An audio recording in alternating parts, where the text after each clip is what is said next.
Question लिखो. अब a bag contains 4 black, 5 white and 6 red balls. A bag contains 4 black, 5 white and 6 red balls. 3 balls are drawn simultaneously. 3 balls are drawn simultaneously.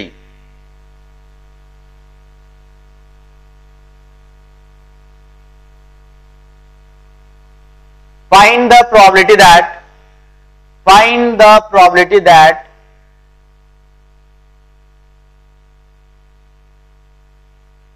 the 3 balls contain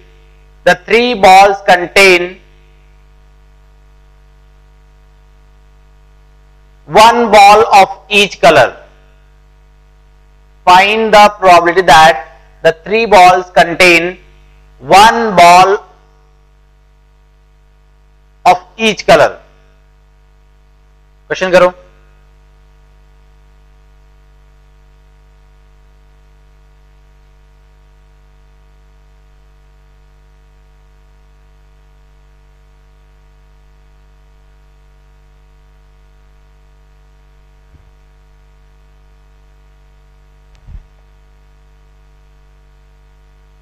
देखो कैसे करेंगे.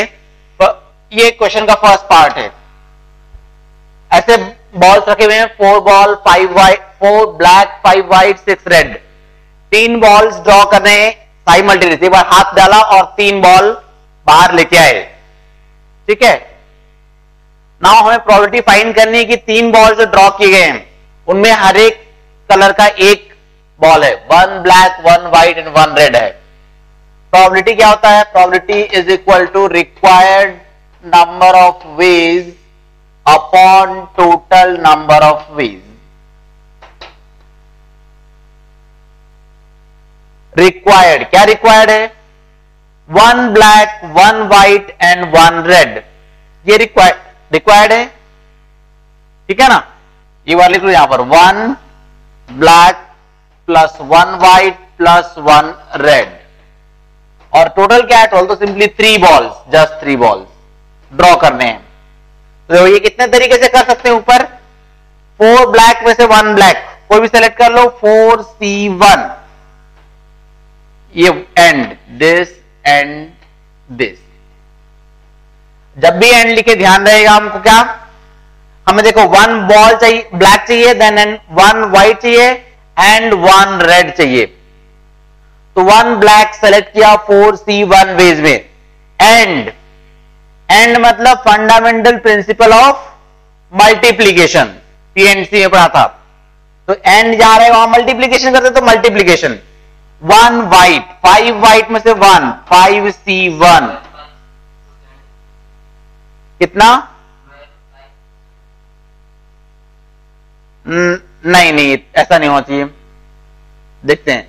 1 red, 6 red में से 1 red select कर लो. 6C1 upon total 3 balls draw करने हैं. कितने तरीके हैं 3 बॉल्स ड्रॉ करने के? टोटल कितने बॉल्स हैं? 15 बॉल्स हैं. उसमें से 3 बॉल सेलेक्ट कर लो. तो 15C3 वेज में. अब सॉल्व करो. 4C1 इज क्या होता है? 4C1 4, this is 5, this is 6. और 15C3 क्या होता है? 15 into 14 into 13 upon 6. 2 7 is 3, 3 this is 5.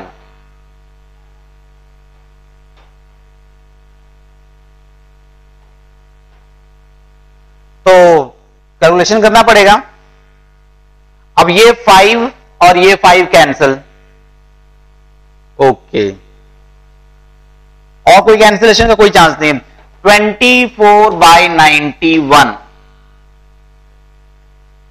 ठीक है. 24/91 ये आएगा. इसी क्वेश्चन का second part. Find the probability that the 3 balls are of the same color. find the probability that the 3 balls are of the same color. Again probability is required by total. देखो required एक बार क्या है लिख लो तो समझ में आएगा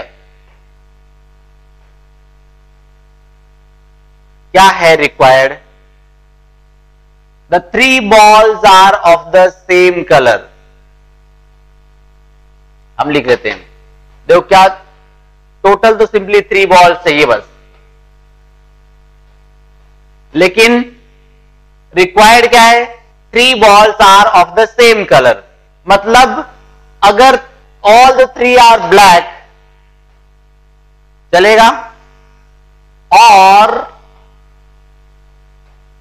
all the 3 are white और all the 3 are red. देखो ये रिक्वायर्ड है, या तीनों ब्लैक, तीनों व्हाइट और तीनों रेड. अब देखो इसको सॉल्व करो. तीनों ब्लैक, कितने ब्लैक हैं 4 में से 3 ब्लैक, 4C3. इधर और आया है, ऐड करेंगे मल्टीप्लाई, ऐड करेंगे. जहां पर और आता था वहां पर हम फंडामेंटल प्रिंसिपल ऑफ एडिशन लगाते हैं. This is plus 3 white, 5 white में से 3 व्हाइट, 5C3 प्लस 6 रेड है और यहां 3 रेड रिक्वायर्ड है. 6C3 veg upon 15C3. ठीक है, तो 4C3 is again 4, 5C3 means 5C2 10 and 6C3 is again 20 upon this is 15 into 14 into 13 by 6. 6 को यहां ले आओ, उसको सॉल्व करो. This is 34 into 6 upon 15 into 14 into 13. So 2 3s are 6, so 2 7, 3 1 5.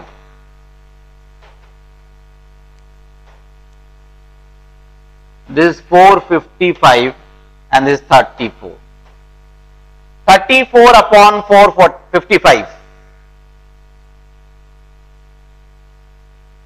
अभी यहां ध्यान देने वाली बात यह है कि हमने जब पीएनसी पढ़ा तो 4 ब्लैक बॉल्स हमने आइडेंटिकल कंसिडर किया था, और ये जो फॉर्मूला है 4C1 4C2 4C3 ये फॉर्मूले आइडेंटिकल ऑब्जेक्ट्स के लिए नहीं बल्कि डिस्टिंक्ट ऑब्जेक्ट्स के लिए होते हैं. और नॉर्मली एक्सपेक्ट होता है कि 4 बॉल्स ब्लैक हैं अंदर, तो नॉर्मली एक्सपेक्ट है कि आइडेंटिकल बॉल ही रखा होगा. फिर भी हमने ये फॉर्मूला लगा दिया. क्यों लगा दिया? इसलिए लगा दिया क्योंकि वो आइडेंटिकल है या नहीं हमें मालूम ही नहीं. क्यों नहीं मालूम? वो तो बैग के अंदर रखा है, हमने हाथ डाला और यूं निकाल लिया, हमने देखा ही नहीं अंदर क्या है. और जब देखा ही नहीं तो क्या आइडेंटिकल क्या डिस्टिंक्ट? सब डिस्टिंक्ट. ठीक है, सभी डिस्टिंक्ट है. तो इसीलिए हमने 4C1 5C1 बिल्कुल आराम से लगा दिया, कोई प्रॉब्लम नहीं. ध्यान रहेगा. ठीक,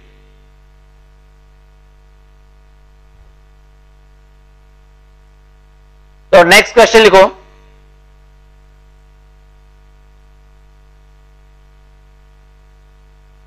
Three boys and 3 girls sit in a row. 3 boys and 3 girls sit in a row. Find the probability that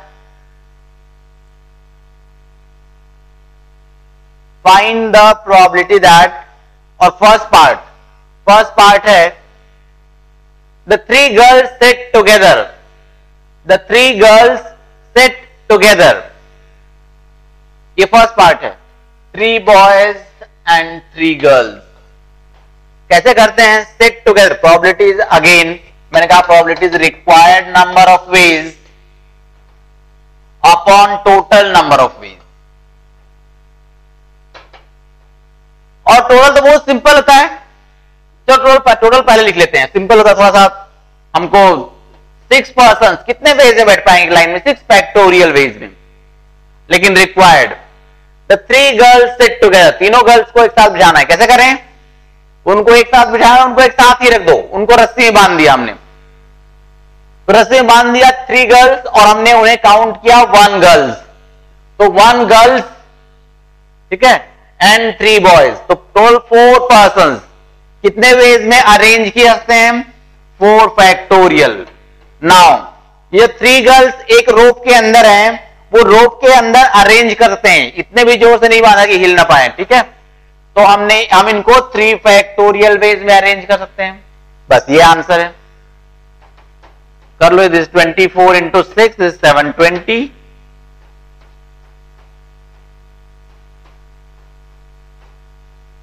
1/5, ठीक है। ये फर्स्ट पार्ट था इस क्वेश्चन का। Second part, find the probability that, पहले ही लिखा हुआ है उसका, नो 2 गर्ल्स सिट टुगेदर, कोई भी 2 girls, no 2 girls sit together,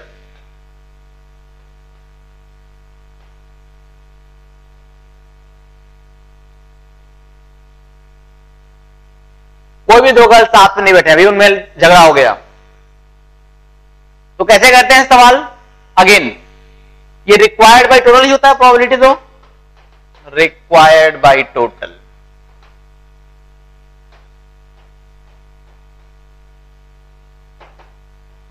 total 6 factorial, मतलब जो लिमिटेशन दिया गया है, रेस्ट्रिक्शन है क्वेश्चन में, वो हम नहीं फॉलो कर रहे हैं। टोटल 6 फैक्टोरियल, रिक्वायर्ड, गर्ल्स साथ में नहीं आनी चाहिए। क्या करें? पहले बॉयज को अरेंज करते हैं, 3 बॉयज को कितने वेज में? 3 फैक्टोरियल। ये क्वेश्चन किया हुआ है पीएनसी का, सेम टू सेम क्वेश्चन। अब इनके बीच में प्लेसेस हैं 4, तो इन 4 प्लेसेस में से हमें 3 गर्ल्स के लिए 3 प्लेसेस सेलेक्ट करने हैं। कहीं भी अगर तुम बिठाओगे गर्ल्स को, जैसे मान लो मैंने इस तरह किया, अगर मैंने यहां, यहां और यहां बिठा दिया, तो कोई भी 2 गर्ल्स साथ में नहीं बैठे, 2 बॉयज साथ में है, नो प्रॉब्लम, उससे फर्क नहीं पड़ता, गर्ल्स साथ में नहीं आना चाहिए। तो 4 प्लेसेस में से कोई भी 3 प्लेस सेलेक्ट करो 4C3 वेज में, और इन 3 प्लेसेस में कोई, मान लो कि मैंने ये ले लिया, ये ले लिया और ये ले लिया, 3 प्लेसेस, इन 3 प्लेसेस में 3 गर्ल्स को कितने तरीके से अरेंज कर सकते हैं? 3 फैक्टोरियल। बस ये आंसर है, ये हमने पहले किया हुआ है। 3 फैक्टोरियल जो है बॉयज का अरेंजमेंट, अरेंजमेंट ऑफ बॉयज, फिर हमने 4C3 place selection for girls,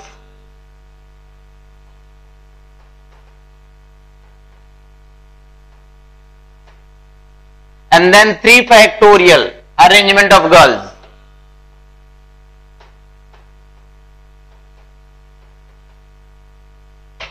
ये हमने किया हुआ है।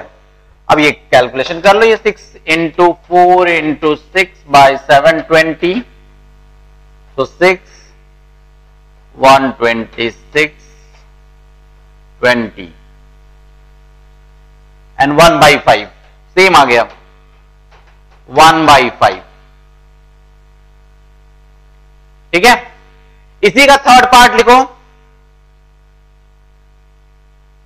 find the probability that the boys and the girls sit alternately, the boys and the girls sit alternately, एक के बाद एक बैठने हैं, उसकी प्रोबेबिलिटी फाइंड करो।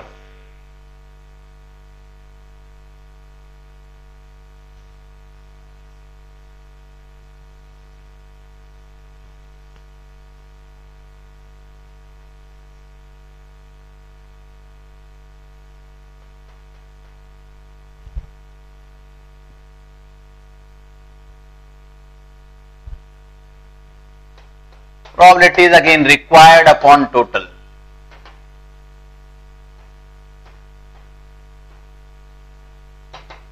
Total again 6 factorial. Required कैसे करते हैं? अल्टरनेटली में बिल्कुल सेम प्रोसीजर है। 4C3 बेस में जो हम 4 प्लेस में से 3 प्लेस सेलेक्ट कर रहे थे वो चेंज हो जाएगा।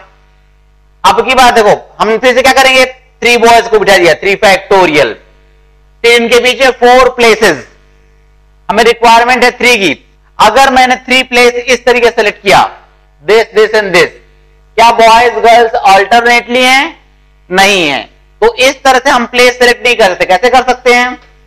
इसको छोड़ दो, ये 3 प्लेस ले लो चलेगा, और इसको ले लो, ये छोड़ दो, ये चल जाएगा। तो there are only 2 ways of place selection. ये जो 4C3 यहां पर हमने सेलेक्ट किया वो 2 है, ये हम पहले कर चुके हैं, इसलिए ज्यादा एक्सप्लेन नहीं कर रहा हूं। This is 3 factorial boys selection, boys arrangement, then place selection only 2 ways, then 3 places में 3 गर्ल्स का अरेंजमेंट 3 फैक्टोरियल। ये हो जाएगा कैलकुलेशन। फिर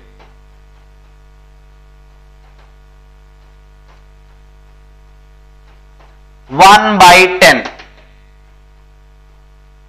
ठीक है। तो probability is equal to required number of ways upon total number of ways, ध्यान रहे हमेशा, रिक्वायर्ड अपॉन टोटल, ठीक है। चलो नेक्स्ट हेडिंग डालते हैं। कल मैंने कहा था 12 हेडिंग्स पे पढ़ेंगे, एक हेडिंग हमने पढ़ लिया, सेकंड हेडिंग।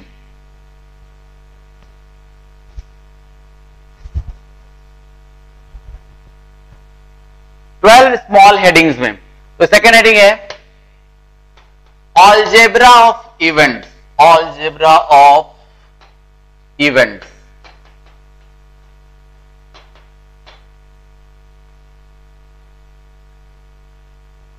इवेंट्स को कैसे ऐड करना है, सब्ट्रैक्ट करना है, वगैरह वगैरह, ठीक है। बेसिकली इवेंट्स में सब्ट्रैक्ट और ऐड नहीं बल्कि यूनियन इंटरसेक्शन लेते हैं ना, जिस तरह से सेट्स में, वो हम यहां सीखने वाले। कब हम यूनियन लेंगे, कब हम इंटरसेक्शन लेंगे। और बेसिकली बहुत ही इंपॉर्टेंट है ये वाला टॉपिक, क्योंकि ये हमको बेसिकली सिखाता है क्वेश्चन में जो बातें कही जा रही हैं हमारी लैंग्वेज में, इंग्लिश और हिंदी, जो भी लैंग्वेज बोला जा रहा है इंग्लिश में, उसको मैथमेटिक्स में कैसे ट्रांसलेट करें। तो बेसिकली ये translation from English to mathematics and mathematics to English, ऐसा है, ठीक है। हम यहां पर सीख रहे हैं translation from English to mathematics और vice versa, from English to mathematics.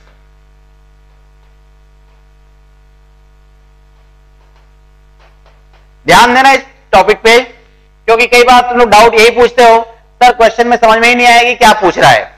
वो इसीलिए क्योंकि हमने इसको ध्यान से नहीं देखा है। क्वेश्चन में क्या पूछ रहा है वो यही समझ में आएगा, ठीक है। चलो फर्स्ट, इसमें बहुत सारे पॉइंट्स आएंगे और सबको समझो, याद नहीं कर सकते हम सबको। फर्स्ट है probability that A does not happen. क्या होगा वो? Does not happen.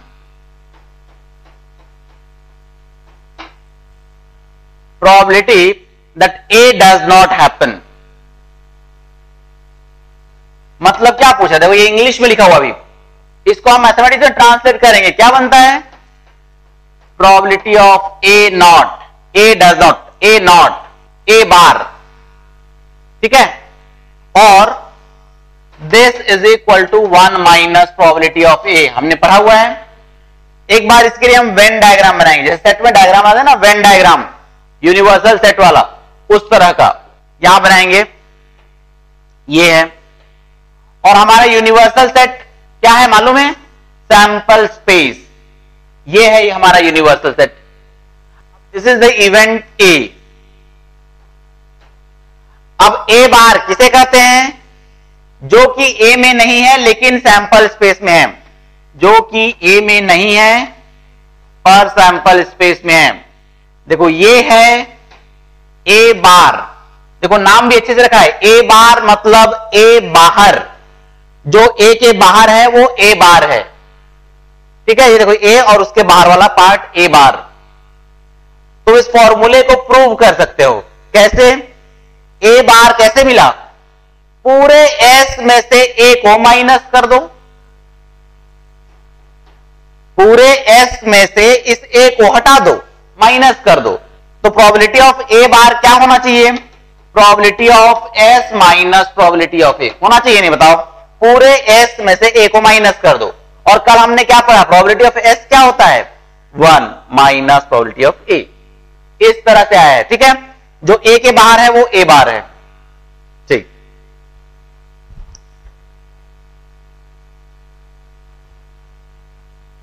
अब हम कुछ और डायग्राम, मान लो कि हमारे पास दो इवेंट दिए हैं, इवेंट ए एंड बी, तो कैसे डायग्राम बनेंगे, हम डायग्राम पहले बना लेते हैं।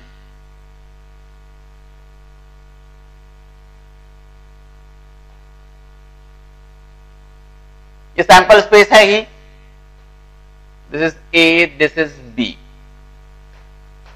This is A, this is B. अब सेट का थोड़ा बहुत आइडिया है तुम्हें, तो तुम बताओ कि ये क्या चीज, क्या इसको क्या कहे, इस पूरे को, इतने को क्या बोले, इसको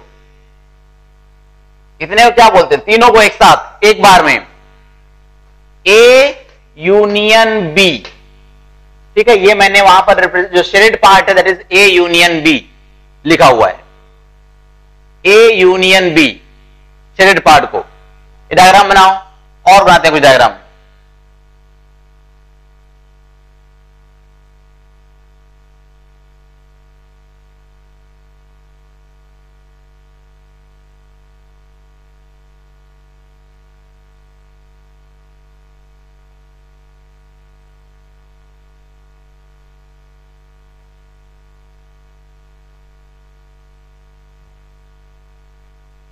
ए बी, इस पार्ट को क्या कहते हैं, ए इंटरसेक्शन बी, क्योंकि ए में भी है एंड बी में भी है। ये वाला पार्ट ए में भी है एंड बी में भी है। नाउ वेरी इंपॉर्टेंट, ये क्या कहलाता है, ये वाला पार्ट ओनली, देखो क्या ये ए में है, यस ए में है, एंड बी के बारे में क्या कह सकते हैं, बी के बाहर है, तो ए इंटरसेक्शन बी बाहर, ए इंटरसेक्शन बी बाहर। और देखो इस पार्ट के बारे में क्या बोल सकते हैं, ए के बाहर है तो ए बार इंटरसेक्शन बी, बी में तो है। ये याद रखने के लिए, ध्यान रखने के लिए, और समझो कैसे, ए के बाहर intersection B, A bar intersection B. एक बार मुझे ये बताओ, ये वाला पार्ट क्या कहें हम, इधर क्या कहें इसको, नहीं वो केवल इंटरसेक्शन में, और ए और बी और बार में बताओ मुझे। देखो किसके बाहर है, ए के बाहर है तो ए बार, और मतलब एंड मतलब इंटरसेक्शन, ए के बाहर है एंड बी के भी बाहर है, तो इसीलिए ए बार एंड, देखो एंड मतलब intersection again, A bar and B bar, जब एंड कहना हो तो इंटरसेक्शन, और जब और कहना हो तो यूनियन, तो ए बार एंड बी बार, ठीक है, ध्यान रखना इसको। चलो सेकंड पॉइंट,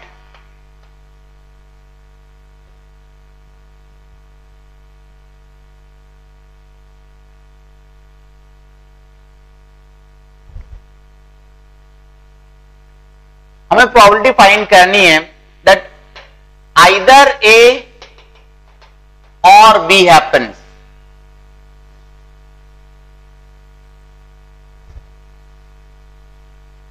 नहीं ए और बी, ए और बी हैपेंस,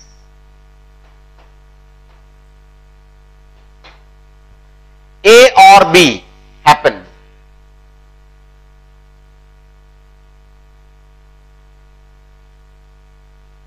देखो यहां पर इस पार्ट में, इस टॉपिक में, इस हेडिंग में हम एक खास चीज पर नोटिस रखेंगे, नोटिस देंगे, ध्यान देंगे, वो है ये वर्ड्स और एंड। जो पार्ट्स ऑफ स्पीच में, इंग्लिश में जो पार्ट्स ऑफ स्पीच है उसमें जो कंजंक्शन होते हैं, जो सेंटेंसेस को ज्वाइन करने वाले वर्ड्स होते हैं, वो वर्ड्स पर हमारा फोकस रहेगा, हम ज्यादा ध्यान देंगे। जैसे यहां और, आगे एंड पर भी ध्यान देंगे, ऐसी ऐसी बातों पर ध्यान रखेंगे हम। ए और बी हैपेंस, तो दिस इज इक्वल टू, और का मतलब होगा ए यूनियन बी। देखो हम ट्रांसलेशन सीख रहे हैं बेसिकली, इंग्लिश में ए और बी हैपेंस, तो मैथमेटिक्स में ए यूनियन बी, ठीक है। सिमिलरली अगर कोई पूछता है probability A and be happen, and B happen. तो A happens and B happens both. तो फिर हम कहेंगे probability A intersection B. अगर A and B both happen, then this is A intersection B. क्योंकि A भी हो रहा है और B भी हो रहा है, ठीक है. Then probability A happens but B does not. But B does not. इसको मैं इस तरह से पढ़ सकता हूं, बट भी ठीक है. इसको मैं पढ़ सकता हूं, एंड पढ़ सकता हूं. A happens and B does not happen. एक ही बात है. कह सकता हूं नहीं, देखो A happens but B does not happen. तो A happens and B does not happen. तो क्या पूछ रहा है, देखो एक बार थोड़ा सोचो और बताओ क्या पूछ रहा है. A happens, तो A तो लिख ही दो. एंड के लिए मैंने क्या कहा है, इंटरसेक्शन. देखो हम ट्रांसलेशन सीख रहे हैं. And B does not, B not, तो B बार. ये देखो ये पूछ रहा है. एक बार हम डायग्राम बनाए देखें क्या कह रहा है. ये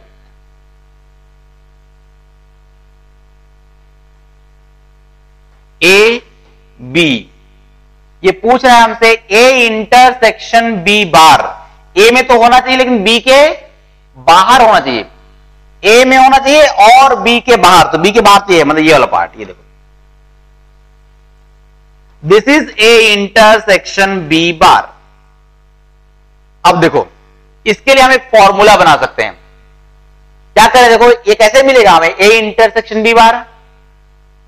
ऐसे मिलेगा.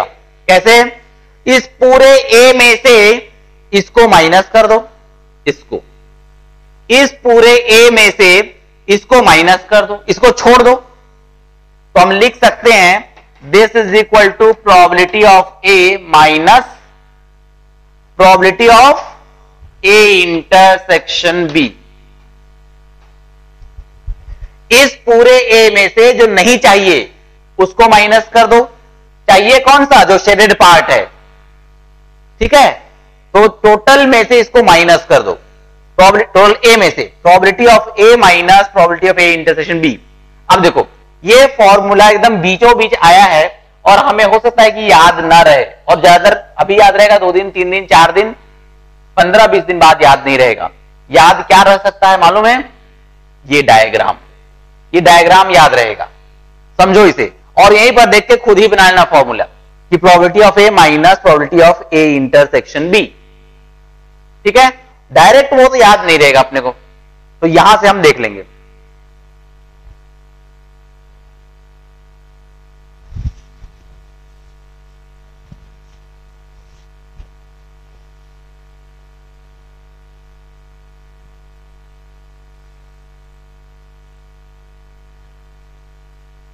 फिफ्थ है probability A does not happen but B happens.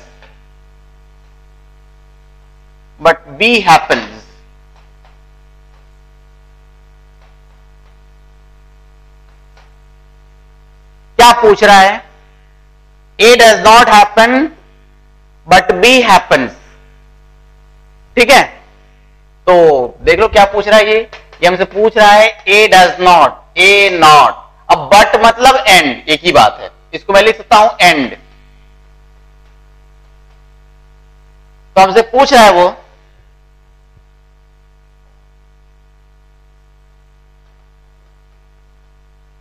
Probability A does not happen, A not, and intersection B happens, तो B happens. ठीक है, एक बार डायग्राम बनाएंगे. इसके लिए कुछ फॉर्मूला मिलना चाहिए हमको. क्या है diagram, this is A, this is B. A does not happen मतलब A बार, A के बाहर. तो A के बाहर तो बहुत कुछ है, और B भी होना चाहिए B के अंदर. तो ये वाला पार्ट ए के बाहर बी के अंदर, तो this is A bar intersection B, A bar है यहां पर, ए बार इंटरसेक्शन बी। कैसे बनेगा फॉर्मूला? बनेगा, कुछ तो बनेगा। कैसे बनेगा? इस पूरे बी में से इसे माइनस कर दूं, क्या है ये? Probability of, this is A intersection B, तो बी में से प्रोबेबिलिटी ऑफ बी में से माइनस कर दो किसे? ए इंटरसेक्शन बी को, probability of A intersection B. ठीक है, तो फॉर्मूला अगेन हो सकता है याद ना रहे, डायग्राम समझो, ए बाहर एंड बी, ट्रांसलेशन सीखो। ठीक है,